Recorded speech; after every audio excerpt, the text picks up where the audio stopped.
जयशु की। मैं हूँ प्रियंका डामोर और आप देख रहे हैं रेडियो वेरितास एशिया की हिंदी सर्विस। कलीसिया समाचार में आप सभी का स्वागत है। कलीसिया समाचारों में प्रमुख है। वाटिकन का बाल चिकित्सा विभाग लीबिया के छोटे रोगियों का इलाज करेगा। यूक्रेन में यूरोपीय धर्मगुरुओं ने पोलिश यूक्रेनी सीमा की यात्रा की। बुर्किना फासो में 83 वर्षीय अमेरिकी धर्म बहन का अपहरण। कार्डिनल पिएत्रो पारोलिन ने कहा कि यूक्रेन में हिंसा की वृद्धि को रोकने के लिए हर संभव प्रयास किया जाना चाहिए। श्रीलंका सबसे खराब वित्तीय राजनीतिक संकट का सामना कर रहा है। दक्षिण भारत में बाइबल पर ऑनलाइन कार्यक्रम आयोजित किया गया। तमिलनाडु में कार्यकर्ता बहुपरत प्लास्टिक का उत्पादन समाप्त करना चाहते हैं। केरल में सेवानिवृत्त बिशप का 77 वर्ष की आयु में निधन। मिशनरी ऑफ चैरिटी की नई प्रमुख ने कहा, गरीबों की सेवा गैर पराक्रम्य। कैथोलिक धर्म समाज द्वारा खजूर रविवार मनाया गया। रेडियो वेरितास एशिया आपके लिए लेकर आए हैं आरवीए मोबाइल ऐप। आरवीए मोबाइल ऐप पर हमारे विभिन्न प्रकार के कार्यक्रमों का लाभ लें, हमसे जुड़े और एशियाई ईसाईयत की आवाज का हिस्सा बने। आज ही ऐप स्टोर एवं प्ले स्टोर से आरवीए मोबाइल ऐप डाउनलोड करें। अब जानते हैं समाचार विस्तार से। वाटिकन का बाल चिकित्सा विभाग लीबिया के छोटे रोगियों का इलाज करेगा। विकास सहयोग के लिए इतालवी एजेंसी और वाटिकन का बम्बिनो जेसु बाल चिकित्सा अस्पताल के बीच 7 अप्रैल को हस्ताक्षर किए गए एक समझौते में गंभीर बीमारी से ग्रसित लीबिया के 25 युवा रोगियों के उपचार का प्रावधान है।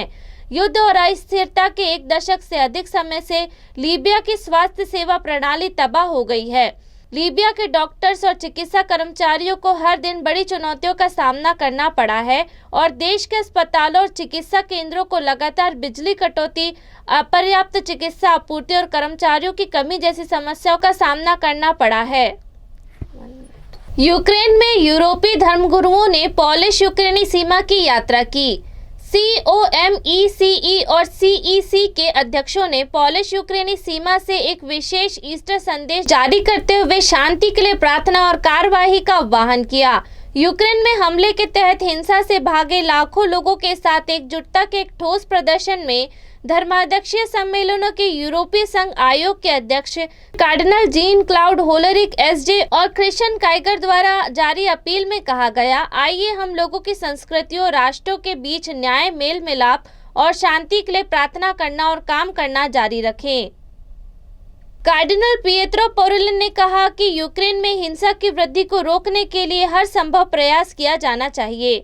गुरुवार को वाटिकन रेडियो में आत्मिक केंद्रीय लोगों की सहायता हेतु तैयार एक मल्टीमीडिया परियोजना के उद्घाटन के बाद पत्रकारों से बातचीत के दौरान कार्डिनल पिएत्रो पारोलिन ने यूक्रेन के बुचा नगर में रूसी सैनिकों द्वारा नागरिकों के नरसंहार की हालिया खुलासे, यूक्रेन के कीव में पोप फ्रांसिस की यात्रा तथा रूसी ऑर्थोडॉक्स प्रतिधर्माध्यक्ष किरिल के साथ एक अलग बैठक की संभावना की पुष्टि की। यूक्रेन में शांति की एक बार फिर अपील करते हुए कार्डिनल पारोलिन ने पोप फ्रांसिस की कीव यात्रा पर कहा, यह यात्रा निषेधात्मक नहीं है, यह संभव है, तथापि यह देखने की आवश्यकता है कि इस यात्रा के क्या परिणाम होंगे और यह आकलन करना होगा कि क्या यह वास्तव में युद्ध का अंत करने में योगदान दे सकेगी। बुर्किना फासो में 83 वर्षीय अमेरिकी धर्म बहन का अपहरण। बुर्किना फासो के यालगो स्थित कॉन्वेंट से 4 और 5 अप्रैल की रात मरिया नाइट धर्म बहन सिस्टर सुलेन टेनिस का अपहरण हो गया है, जिसके लिए प्रार्थना की मांग की गई है। अमेरिका की धर्म बहन सिस्टर सुलेन टेनिस का अपहरण बुर्किना फासो में यालगापल्ली स्थित अपने कॉन्वेंट में 4 और 5 अप्रैल के बीच की रात को हुआ, जहां वे एक मिशनरी के रूप में सेवा देती हैं।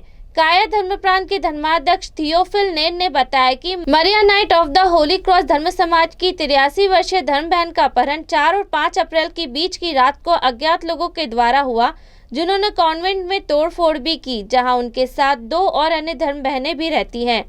धर्माध्यक्ष नेर ने कहा, जब तक उनकी खोज सफल नहीं हो जाती, हम सिस्टर सुलेन टेनिस की रिहाई के लिए एक साथ प्रार्थना करते रहेंगे। श्रीलंका सबसे खराब वित्तीय राजनीतिक संकट का सामना कर रहा है। कोलंबो के महाधर्म प्रांत के एक पुरोहित का कहना है कि श्रीलंका अपने सबसे खराब वित्तीय और राजनीतिक संकट का सामना कर रहा है। फादर हेमथा पेरेरा ने आरवी न्यूज को बताया कि श्रीलंका एक आर्थिक, सामाजिक और राजनीतिक संकट का सामना कर रहा है, जैसा कि 1948 में ब्रिटेन से आज़ादी के बाद से पहले कभी नहीं हुआ। श्रीलंका की पूरी आबादी सरकार के खिलाफ बड़े पैमाने पर विरोध में सड़कों पर उतर रही है। उनके अनुसार अधिकांश प्रदर्शनकारी एक स्वर में इस बात पर जोर देते हैं कि राष्ट्रपति गोटबाया राजपक्षे को इस्तीफा देना चाहिए और राजपक्षे द्वारा लोगों से चुराई गई राष्ट्रीय संपत्ति को वापस करना चाहिए। दक्षिण भारत में बाइबल पर ऑनलाइन कार्यक्रम आयोजित किया गया। बाइबल के लिए आयोग द्वारा दक्षिण भारत में 9 अप्रैल को धर्म सभा के लिए बाइबल संसाधनों के बारे में एक ऑनलाइन अभिविन्यास कार्यक्रम आयोजित किया गया था।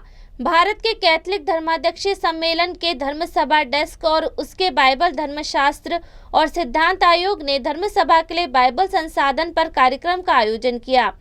यह कार्यक्रम धर्माध्यक्षों की धर्म सभा के सामान्य सचिवालय के हालिया दस्तावेज के संबंध में था, जो इस बात पर प्रकाश डालता है कि पवित्र शास्त्र धर्म सभा यात्रा के केंद्र में कैसे है। सुल्तानपेट धर्म प्रांत के बिशप एंटोनी स्वामी पीटर आरवी और सीसीबीआई बाइबल आयोग के अध्यक्ष ने कहा, पवित्र ग्रंथ चर्च के जीवन का एक अनिवार्य हिस्सा है। तमिलनाडु में कार्यकर्ता बहुपरत प्लास्टिक का उत्पादन समाप्त करना चाहते हैं। पारिस्थितिक कार्यकर्ताओं ने दक्षिण भारत में बहुपरत प्लास्टिक के उत्पादन को समाप्त करने के लिए दक्षिण राष्ट्रीय हरित अधिकरण में एक याचिका दायर की। भारत के दक्षिणी राष्ट्रीय हरित अधिकरण को सामाजिक कार्यकर्ताओं द्वारा बहुपरत प्लास्टिक के उत्पादन को रोकने के लिए कार्रवाई करनी है। फ्रेंड्स ऑफ द अर्थ के एक अधिकारी ने याचिका और उसकी चिंता के बारे में आरवी न्यूज के साथ साझा किया और भारतीय लेख और आध्यात्मिक गुरु अमित रे के शब्दों को उद्धृत करते हुए, प्लास्टिक प्रदूषण मुक्त दुनिया एक विकल्प नहीं है बल्कि एक प्रतिबद्धता है। जीवन के लिए अगली पीढ़ी के लिए एक प्रतिबद्धता उनकी मुख्य चिंताओं में से एक प्लास्टिक है। प्लास्टिक दुनिया के पर्यावरण के लिए एक बड़ा खतरा है। दैनिक उपयोग में विभिन्न प्रकार के प्लास्टिक मौजूद है। सभी प्रकार के प्लास्टिक को उपयोग से समाप्त किया जाना चाहिए। प्रकृति को बचाना और आने वाली पीढ़ी के सामने प्रस्तुत करना, यही उद्देश्य होना चाहिए। केरल में सेवानिवृत्त बिशप का 77 वर्ष की आयु में निधन। केरल में एक सेवानिवृत्त बिशप स्टीफन अथिपोजियल की 9 अप्रैल को हृदय गति रुकने से मृत्यु हो गई। वे 77 वर्ष के थे। अंतिम संस्कार 12 अप्रैल को माउंट कार्मल कैथेड्रल में सुबह 10:30 बजे होगा। अथिपोजल का जन्म 18 मई 1944 को एलेप्पी में हुआ था। उन्हें 5 अक्टूबर 1969 को बिशप माइकल अराटुकुलम द्वारा माउंट कार्मल कैथेड्रल में पुरोहित ठहराया गया था। वे सेंट जोसेफ के परम धर्मपीठी सेमिनरी अलवा के शिक्षण स्टाफ में थे। उन्होंने धर्म प्रांत के सलाहकार और सामाजिक कल्याण समाज के धर्म प्रांत कार्यकारी निदेशक के रूप में सेवा की। मिशनरी ऑफ चैरिटी की नई प्रमुख ने कहा, गरीबों की सेवा गैर पराक्रम्य।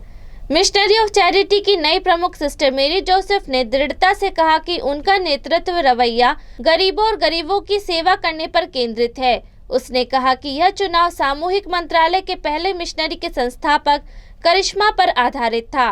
यीशु और गरीबों के लिए जीना, सिस्टर जोसेफ ने समझाया। हमारा करिश्मा हमें गरीबों और सबसे गरीब लोगों की जरूरतों को पूरा करने की अनुमति देता है।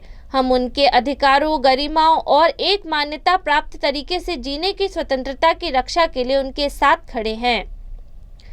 कैथलिक धर्म समाज के द्वारा खजूर रविवार मनाया गया। पवित्र सप्ताह शुरू हुआ। दिनांक 10 अप्रैल को सभी कैथलिक गिरजाघरों में खजूर रविवार मनाया गया और इसके साथ ही पवित्र सप्ताह शुरू हो गया। पवित्र सप्ताह में पवित्र गुरुवार तथा पुण्य शुक्रवार की आराधनाएं होगी। 40 दिन तक उपवास रखने के बाद प्रभु यीशु ने यरूशलेम नगर में प्रवेश किया। जिस समय उन्होंने यरूशलेम में प्रवेश किया था, उस समय वहां की प्रथा के अनुसार लोगों ने हाथों में खजूर की डालियां लेकर उनका स्वागत किया। इसी यादगारी में कैथलिक धर्म समाज आज भी खजूर रविवार का त्योहार मनाता है। रविवार सुबह इंदौर के सभी कैथलिक गिरजाघरों में भक्तजन एकत्रित हुए, जहां फादर्स द्वारा पवित्र जल छिड़क कर खजूर की डालियों की आशीष की गई। तथा उन्हीं खजूर की डालियों को हाथ में लिए भक्तजनों ने जुलूस के रूप में गिरजाघर में प्रवेश किया। रेड चर्च में फादर सीबी जोसेफ द्वारा पवित्र मिस्सा अर्पित की गई। इसी के साथ कलीसिया समाचार समाप्त हुए। अगली बार फिर मुलाकात होगी नई खबरों के साथ। नमस्कार।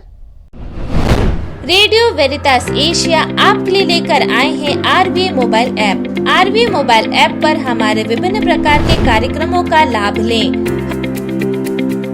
हमसे जुड़े और एशियाई ईसाईयत की आवाज का हिस्सा बने। आज ही ऐप स्टोर एवं प्ले स्टोर से आरवीए मोबाइल ऐप डाउनलोड करें।